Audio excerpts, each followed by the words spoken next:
We're told it's just being part of a woman to be tired, to push through and to run on empty. But science says something very different. Women actually need more sleep than men, up to 10 hours a night.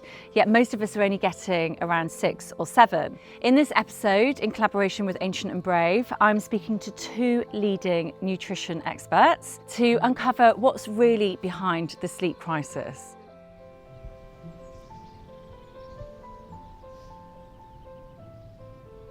Let's start with the data. Women are 40% more likely to suffer from insomnia than men, according to the National Sleep Foundation.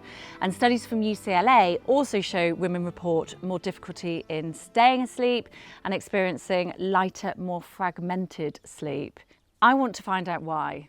So why do you think women are suffering from insomnia more than men? What is it about us not being able to sleep very well at all? Everything from our hormones to our adrenal health to even macronutrient and micronutrient absorption, that's all going to affect how we sleep at night. It's going to look a bit different for everybody, but essentially it's how our biology is responding to life load. So tell us about adrenal health. How does that affect sleep? So our adrenals are really important because if we're thinking about how many stresses we are going throughout the day, our adrenals are having to deal with that cortisol level going up and going down, and that doesn't disappear at night, especially if it's been dysregulated throughout the day. So just nourishing our adrenals, giving them a little bit of support is really going to help impact our sleep as well. And how would you do that?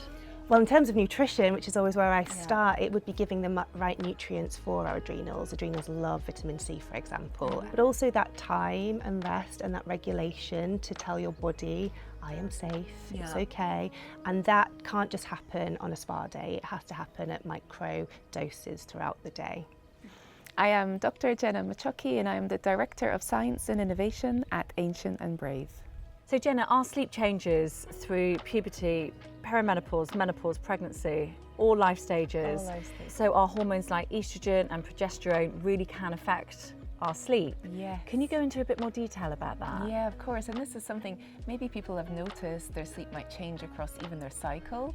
So from the end of your first period to ovulation, then you would have the sort of low hormone period. So there your sleep might be quite normal. So that's 2 weeks. 2 weeks deviation. Around ovulation, there might be some changes. You might feel a little bit more kind of alive, awake. You might not sleep as deep.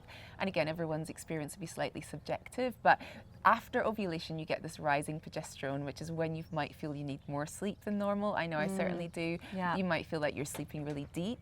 But then as the hormone levels drop just before your period, this can actually be quite changeable, and it means that your sleep could be quite disruptive. It can change your melatonin levels, so how easy it is for you to get to sleep at night, and it can change like the levels of GABA in the brain, how easily it is to relax and stay asleep through the night. The other thing that estrogen does is that it affects our thermal regulation. Yeah, I was going to say. Yeah, we get a temperature rise after ovulation, so this can again affect your sleep quality. And then on that last part of the luteal phase, just before menstruation, it can be that your sleep can be quite erratic.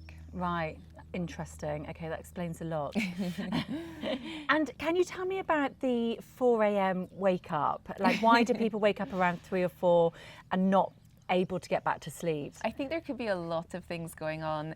The interesting thing about our sex hormones, estrogen and progesterone, is that they intersect quite strongly with the stress chemistry in our body, because if we're very stressed, we have a little kind of inner dial that's saying to us it's not the right time to try and get pregnant, so it's affecting the progesterone and estrogen levels. In fact, we call cortisol, one of the key stress hormones, the progesterone stealer, because they both kind of utilize the same pathway to get made. So if you've got too much cortisol, your body's prioritizing that at the expense of progesterone.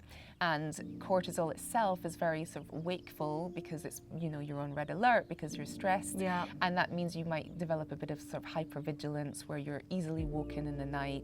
It can also have a downstream effect like blood sugar regulation. And obviously we're going throughout the night in a fasted state when we're asleep, and so our body has to regulate our blood sugar during that time, and cortisol can sort of mess around with that. So you might wake up.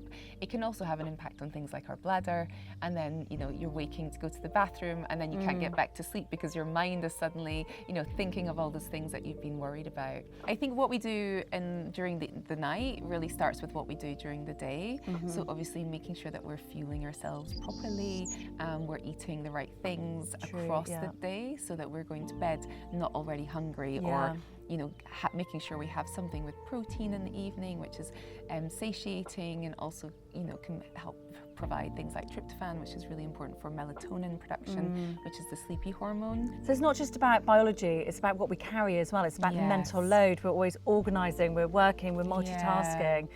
What are you thinking around overstimulation? Yeah, I think it's a huge problem, but I think particularly for women, because we have this amazing capacity to absorb and support all the people around us, which means that we have to be extra vigilant to protect ourselves. We know what helps. We're overwhelmed, and research shows decision fatigue impacts women more, and our ability to implement helpful habits is worn down by mental clutter. So it's not a lack of knowledge, it's a lack of nervous system safety.